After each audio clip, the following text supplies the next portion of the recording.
30 ఏళ్ల కళ ఇంటితో చిరస్మరణీయంగా మన సుప్రీంకోర్టు ఇచ్చిన ఆదేశాల మేరకు వెలువడిన సందర్భంగా మన ప్రియతమ నాయకులు శ్రీ ముఖ్యమంత్రి వర్యులు రేవంత్ రెడ్డి అన్న గారికి మరియు 30 ఏళ్ల కళ సాకారం చేసినటువంటి మాన్యశ్రీ మందకృష్ణన్న గారి ఇరువురు పటాలకు పాలాభిషేకం చేయడం జరిగింది స్థానిక అంబేద్కర్ కాలనీలో.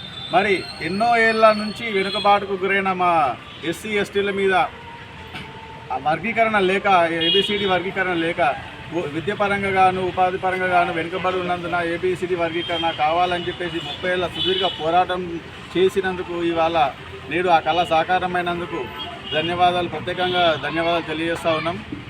ఇక అసెంబ్లీలో మొన్న జరిగినట్టు అసెంబ్లీ సమావేశాలలో కూడా మా ప్రియతమ ముఖ్యమంత్రి వర్యులు శ్రీ రేవంత్ రెడ్డి గారు అసెంబ్లీలో ప్రత్యక్షంగా లైవ్లోనే మేము దీన్ని తెలంగాణ రాష్ట్రంలో అందరికంటే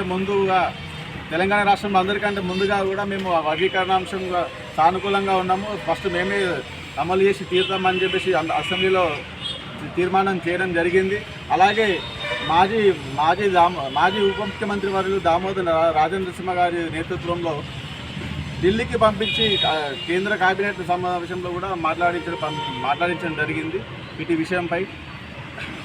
కాబట్టి ఇక పేదల వర్గాల ఉండే మా ప్రజాప్రభుత్వం దీనికి అన్ని అణగారిన వర్గాలకు చిరస్మరణీయంగా ఉంటుందని చెప్పకనే తప్పదు. ఇటు కార్యక్రమంలో మాకు రేవంత్ అన్న గారు స్పందించిన తీరుతో పాలాభిషేకం చేయడం మాకు సంతోషకరం. ఈ విధంగానే ప్రజా అభిప్రాయాల మేరకు సేకరిస్తూ ప్రజలను ఉద్దేశించి చేస్తున్నందుకు ప్రత్యేక కృతజ్ఞతలు తెలియజేస్తున్నాం. జై కాంగ్రెస్, జై కాంగ్రెస్.